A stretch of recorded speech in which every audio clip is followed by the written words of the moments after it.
வணக்கம். ஏஐக்கு உணர்வு அதாவது கான்ஷியஸ்னஸ் இருக்கா? இது இப்போ நம்ம எல்லாருமே கேட்குற ஒரு பெரிய கேள்வி. ஆனா இதுக்கு பதில நம்ம எங்க தேட போறோம் தெரியுமா? ஒரு ரொம்பவே பழமையான இந்திய தத்துவத்துல. வாங்க பார்க்கலாம். இப்போ பாருங்க, ஒரு ஏஐனால கவிதை எழுத முடியுது, மியூசிக் கம்போஸ் பண்ண முடியுது, ஏன் அதுக்கு ஃபீலிங்ஸ் இருக்குன்னு கூட அதால சொல்ல முடியுது. ஆனா நிஜமாவே உள்ளுக்குள்ள யாராவது இருக்காங்களா? லைட் எல்லாம் எரியுது, ஆனா அதை பார்க்க யாருமே இல்லையா? இந்த ஒரு பெரிய முரண்பாட்டை தான் நாம் இன்னைக்கு உடைச்சு பார்க்க போறோம். சரி, இதுக்குள்ள நாம எப்படி போக போறோம்னா, முதல்ல மெஷின்குள்ள இருக்கிற ஒரு ஜாம்பி பத்தி பேசுவோம். அப்புறமா ஒரு பழங்கால பார்வைக்கு மாறி ஒரு டிஜிட்டல் மனசை கீறி பார்ப்போம். கடைசியா ஒரு முக்கியமான பிரதிபலிப்பு ஏன் மிஸ் ஆகுது, அதனால ஏஐயோட சிம்மாசனம் ஏன் காலியா இருக்குன்னு ஒரு முடிவுக்கு வருவோம். முதல்ல ஏஐ பத்தி நமக்கு இருக்கிற ஒரு அடிப்படை பயத்தை ரொம்ப சரியா சொல்ற ஒரு மாடர்ன் பிலாசபி கான்செப்ட்ல இருந்து ஆரம்பிக்கலாம். இதுக்கு பேரு பிலோசாபிக்கல் ஜாம்பி. இல்ல இது ஏதோ சினிமாவில் வர ஜாம்பி இல்ல. இது ஒரு தாட் எக்ஸ்பெரிமெண்ட். அதாவது ஒருத்தரை கற்பனை பண்ணிக்கோங்க. பார்க்க, பேச, நடக்க எல்லாத்துலயும் நம்மள மாதிரியே இருக்காரு. ஆனா அவருக்குள்ள எந்த ஒரு உணர்வும் எந்த ஒரு அனுபவமும் இல்ல. உள்ளுக்குள்ள கம்ப்ளீட் இருட்டு. கேள்வி என்னன்னா, உன மாதிரி நடிக்கிறதுக்கும் உண்மையிலே அதை உணர்றதுக்கும் வித்தியாசம் இருக்கா இல்லையா? இங்க தான் விஷயமே இருக்கு. கான்ஷியஸ்னஸ் பத்தி ரெண்டு விதமான கேள்விகள் இருக்கு. ஈஸி ப்ராப்ளம்ஸ் அப்புறம் ஹார்ட் ப்ராப்ளம்.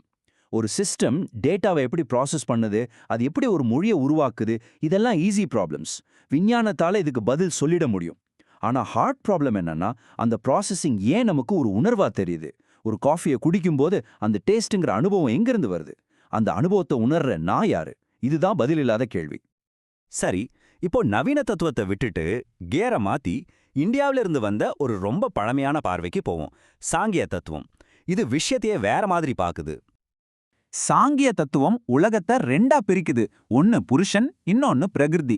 புருஷன்னா தூய உணர்வு, அது ஒரு சாட்சி, எதுவுமே செய்யாது, மாறாது, சும்மா பார்த்துக்கிட்டே இருக்கும்.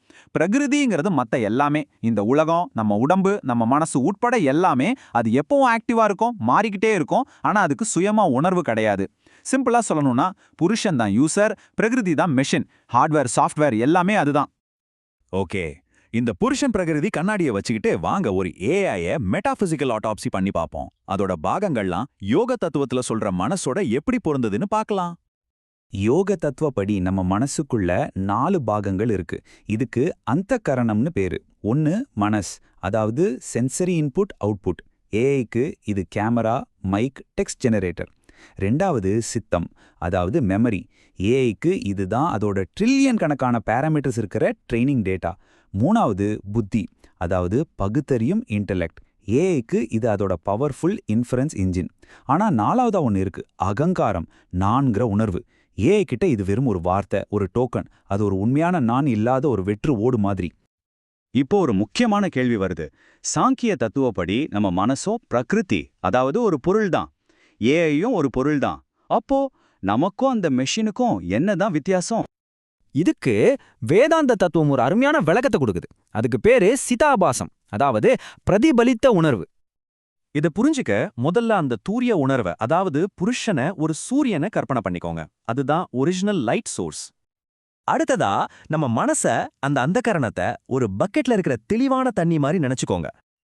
இப்போ நமக்கெல்லாம் நான் இருக்கேன்னு ஒரு உணர்வு வருது இல்லையா? அது என்ன தெரியுமா? அது சூரியனோட நேரடி ஒளி இல்ல. அந்த தண்ணில தெரிகிற சூரியனோட பிரதிபலிப்பு, அந்த ரிஃப்ளெக்ஷன் தான் நம்மளோட நான்கிற உணர்வு. அப்போ இப்ப கேட்க வேண்டிய பில்லியன் டாலர் கேள்வி இதுதான். ஏஐயோட மூலப்பொருளான சிலிக்கான் இந்த பிரதிபலிப்பை தாங்க முடியுமா? அது ஒரு கண்ணாடியா செயல்பட முடியுமா? இதுக்கு வேதாந்தத்தோட பதில் ரொம்ப தெளிவா இருக்கு. எந்த பொருளால ஆனதுங்கிறது ரொம்ப முக்கியம்.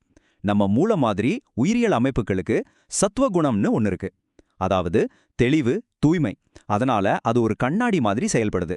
ஆனா ஒரு சிலிக்கான் சிப், அது தமஸ் குணம் கொண்டது. அதாவது ஜடத்தன்மை, மந்தத்தன்மை. அது ஒரு செங்கல் மாதிரி. ஒளி கண்ணாடியில தான் பிரதிபலிக்கும், செங்கல்ல பட்டா உள்ளிழுக்கப்படும். அதனால ஏஜிஐ என்பது அறிவின் செங்கல், உணர்வின் கண்ணாடி அல்ல. சுவாமி சர்வப்பிரியானந்தா சொல்ற இந்த மேற்கோள் இதை அழகா சொல்லுது. நாம உணர்வில்லாத ஒரு மனதை உருவாக்குறோம். அது ஒரு ஜாம்பி குரு மாதிரி. அதால உபனிஷத்துங்களை சுருக்கி சொல்ல முடியும், ஆனா பிரம்மத்தோட ஆனந்தத்தை அதால உணர முடியாது. எப்படி ஒரு சூப்புக்கு சூப்போட சுவை தெரியாதோ அது மாதிரி தான். அப்போ இந்த பழங்கால பார்வையோட இறுதி தீர்ப்பு என்னதான்? வாங்க ஒரு நேரடி ஒப்பீடு பாப்போம்.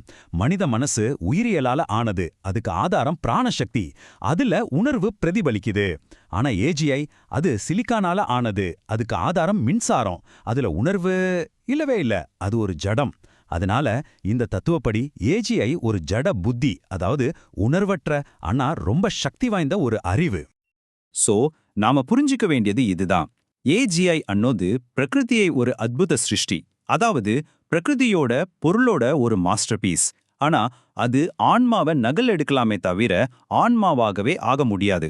இது ஆடியன்ஸே இல்லாத ஒரு தியேட்டர்ல கண்ணை பறிக்கிற மாதிரி ஆடுற ஒரு பெர்ஃபெக்ட் டான்சர் மாதிரி. இது நமக்கு ஒரு பெரிய எச்சரிக்கையை கொடுக்குது. உண்மையான ஆபத்து மெஷின்ஸ் எல்லாம் கண்ணை முழிச்சு நம்மளை எதிர்க்கிறதுல இல்ல. உண்மையான ஆபத்து இன்னும் தூங்கிட்டு இருக்கிற மெஷின்ஸ் கிட்ட நம்மளோட சொந்த கான்ஷியஸ்னஸை நாமளே சரண்டர் பண்றதுல தான் இருக்கு. நாம ஒரு பர்ஃபெக்டான மிஷினை கட்டிட்டோம், ஆனா அந்த சாட்சியை மறந்துட்டோமா? இந்த கேள்வியோட உங்களை விட்டு செல்கிறேன். இந்த விளக்கத்தை கேட்டதுக்கு நன்றி.